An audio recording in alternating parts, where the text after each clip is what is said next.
आइए बात करते हैं मछली पालन के विषय में, महत्वपूर्ण जानकारियों के विषय में हम जानकारी देते हैं। हम लोग आंध्र प्रदेश से बासी मछली कहने का मतलब 15 दिन महीनों दिन पुराने मछली खा लेते हैं।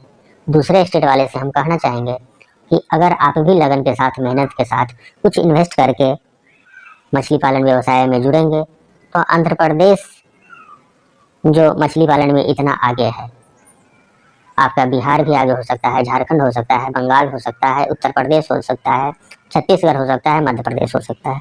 क्यों नहीं हो सकता है?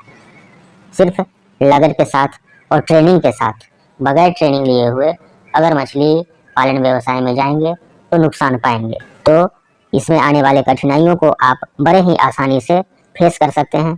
कहने का आशय यह है, तात्पर्य यह है, जब व्यक्ति ने मछली पालन शुरू करने का सोच ही लिया है तो इसे इसमें आने वाले परेशानियों से डरने की बजाय आपको उनका सामना करने के तौर तरीकों पर विचार करना होगा।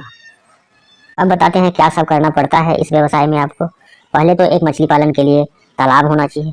तालाब का निर्माण कराना पड़ेगा आपको दोस्तों। मछली का अच्छा बीज आप तैयार करके मंगवाना पड़ेगा। अच्छे नस्ल का बीज, कोई मान्यता प्राप्त जो सीड सेलर है उसके यहाँ से भी बीज का परचेज आप करेंगे, खरीदारी करेंगे तो आपका ग्रोथ सही टाइम पर सही ढंग से होगा। सेकंड नंबर में आपका बीज आ गया। उसके बाद बहुत सारे लोग हैं इंडिया में जो बगैर पैसा खर्चा किए हुए, हम ये नहीं कह रहे हैं कि आप फ्लोटिंग फीड ही खिलाइए मछलियों को, फैक्ट्री मेड ही फीड ही खिलाइए, लेकिन कुछ भी तो खिलाएंगे दोस्तों। खाना तो आपको देना पड़ेगा, जिसमें आपका राइस ब्रांड, जैसे मछलियों के बच्चे को आप तालाब में डालते हैं उनको प्रोटीन की सख्त आवश्यकता होती है, हाई प्रोटीन। उसके लिए आपको सरसों की खली, राइस ब्रांड, मकई का दर्रा, उसमें गुड़ मिला करके इन सारी चीज़ों को व्यवस्था करनी होगी। आप अपने मछलियों को जल्दी समय पर ग्रोथ लेकर आएंगे, जल्दी विकास करेंगी मछलियाँ, ग्रोथ जल्दी हो जाएगा। और सिर्फ खाना खिला देना ही नहीं, आपको देखभाल भी, यानी देखभाल प्रबंधन अच्छे ढंग से करना पड़ेगा। सबसे बड़ा प्रबंधन में पानी के विषय में आपको जानकारी होना बहुत जरूरी है। जैसे ही आप मछली अपने तालाब में डालते हैं, जैसे जैसे मछलियाँ बड़ी होती है, आपको पीएच लेवल नियमित तौर पर टेस्ट करना होगा। एक आंकड़े के मुताबिक मछली पालन के लिए आदर्श पीएच लेवल है वह 7 से 8 है।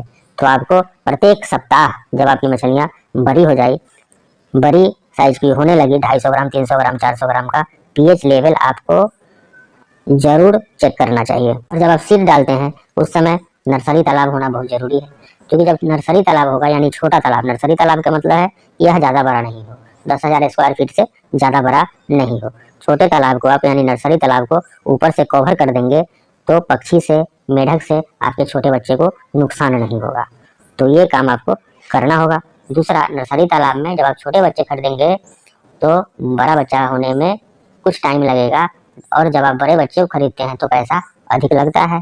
तो 2-2.5 महीने आप छोटा बच्चा खरीद करके अपने नर्सरी में इसको बड़ा कर लें। उसके बाद आप अपने कल्चर वाले तालाब में डालें। इस तरह से आपकी मछलियों का ग्रोथ बेहतर ढंग से होगा।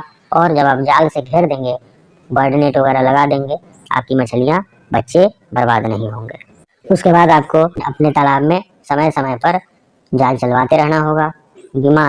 मछली में बीमारी भी लगती है दोस्तों, इसके लिए आपको समय समय पर चूने का प्रयोग करना होगा।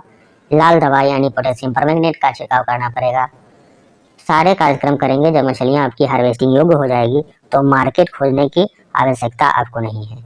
जो मछली के खरीदार हैं आपके नज़दीक आकर के आपसे ले जाएंगे मछली खरीद करके, हार्वेस्ट भी वही करेंगे और मछली खरीद करके ले भी जाएंगे। आपको कोई टेंशन नहीं होगा।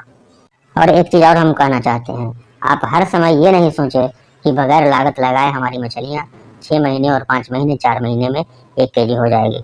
चाहे कितनी भी गुणवत्ता युक्त सीड अपने तालाब में आप डाल लें, जब तक आप फीडिंग नहीं कराएंगे, भोजन उपयुक्त, प्रोटीन युक्त भोजन नहीं देंगे, तब तक मछलियाँ 6 महीने, 7 महीने में 1 केजी नहीं होंगी। धन्यवाद, बहुत बहुत धन्यवाद।